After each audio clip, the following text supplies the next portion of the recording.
अस्सलाम वालेकुम everyone, hope you are all doing well. आज हम डिस्कस करेंगे कि हम अपनी आई लैशेज़ को नेचुरली कैसे लॉन्गर, थिकर और डार्कर कर सकते हैं।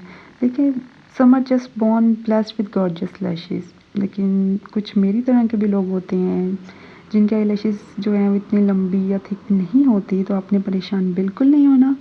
आज मैं आपके साथ जो रेमेडी और जो टिप्स एंड ट्रिक्स शेयर करूँगी, आप उसको फॉलो करें तो इंशाल्लाह आपके आई लैशेज़ 2 to 3 वीक्स में आप खुद देखेंगे कि कैसे कैसे हो गया ये। मैंने ये पर्सनली यूज़ किया है, तो मैं इसलिए आपको ये आपके साथ भी शेयर कर रही हूँ मनी बैक गारंटी के साथ।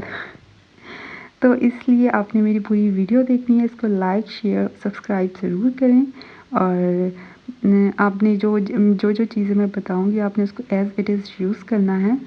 और क्या इंशाल्लाह आप और अपने दोस्त आपको 2 से 4 वीक्स में आप जो है वो खुद नोटिस करेंगे कि आप भई आपकी लैशेज़ के साथ हुआ क्या, सब पूछेंगे कि इतनी घनी कैसे हो गई हैं, और आप मुझे सच में दुआएं देंगे। ठीक है, चलिए अब हम अपनी वीडियो शुरू करते हैं। सबसे पहले बात करते हैं कि हमने क्या क्या चीज़ें जो हैं वो नहीं करनी फॉर हेल्दियर आई लैशेज़ के लिए, क्योंकि हम बहुत सारी मिस्टेक्स करते हैं। तो चलिए डिस्कस करते हैं। सबसे पहले, डोंट रब योर आइज़, क्योंकि जब हम अपनी आइज़ जो हैं उसको रब करते हैं तो हमारी जो आँखों में जो स्मॉल ब्लड वेसल्स होती हैं, ब्लड कैपिलरीज़ होती हैं, वो फट जाती हैं, जिसकी वजह से जब वो फट जाती हैं तो हमारी आई लैशेज़ गिर जाती हैं। इसलिए आपने कभी भी अपनी आँखों को रगड़ना नहीं है ज़ोर-ज़ोर से।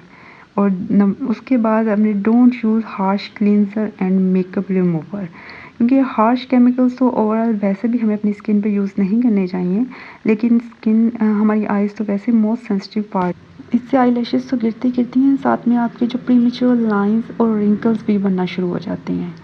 उसके बाद नेक्स्ट चीज़ है कि हमने फॉल्स आई लैशेज़ बहुत लंबे टाइम के लिए यूज़ नहीं करनी। ठीक है, वैसे तो आपकी लैशेज़ नेचुरली इतनी ग्रो कर जाएंगी, लेकिन फिर भी अवॉइड करना है आपने। चलिए अब हम देखते हैं कि अब हमें क्या क्या करना है अपने आई लैशेज़ को जो है ना वो हेल्दियर बनाने के लिए। अपनी डाइट को इम्प्रूव करें, फ्रूट्स इंक्लूड करें, नट्स, वेजिटेबल्स, आपकी ओवरऑल हेल्थ भी इम्प्रूव होगी। उसके अलावा जो आप डाइट के साथ साथ मल्टीविटामिन्स भी यूज़ कर सकते हैं। ये भी हमारी हेयर ग्रोथ को, हमारे नेल्स को, हमारी स्किन को बहुत ज़्यादा इम्प्रूव करते हैं। And the best time to take multivitamins is after breakfast. उसके बाद जो है आपने जेंटली मसाज करना है। आप अपने हाथों को अच्छी तरह साफ़ करना है वॉश करके। उसके बाद आपने डेली जो है अपनी आई लैशेज़ को 60 सेकंड्स के लिए मसाज करना है जेंटली। जब आप मसाज करते हैं तो ये हमारी जो हेयर फॉलिकल्स है उनको स्टिमुलेट करते हैं, जिससे हमारी जो है वो ग्रोथ इम्प्रूव होती है। चलिए अब हम डिस्कस कर लेते हैं अपनी मैजिकल रेमेडी। इसको आपने जो है वो 2 वीक्स के लिए बना के रखना है, और आपने जो है सोने से पहले इसको डेली यूज़ करना है। ठीक है, इसके लिए आपको सबसे पहले चाहिए खाली मस्कारा बॉटल।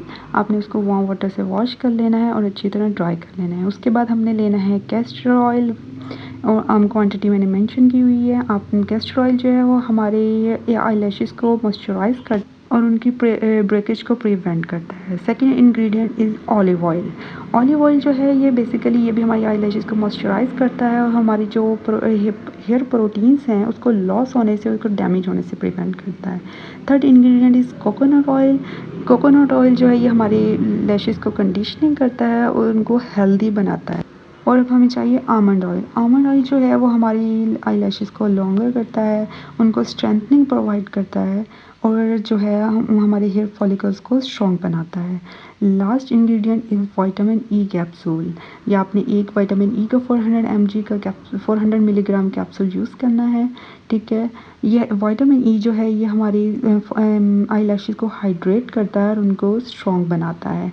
तो आपने सब इंग्रेडिएंट्स को लेके इक्वल क्वांटिटी में लेके आपने मिक्स करके मस्कारा बॉटल में आपने इनको डाल लेना है, और उसके बाद जो है आपने डेली एट बेड टाइम आपने इनको यूज़ करना है, अपनी आई लैशेज़ की रूट्स पे अप्लाई करना है। और आपने 4 वीक्स के बाद आप अपने खुद आई लैशेज़ में डिफरेंस नोट करेंगे।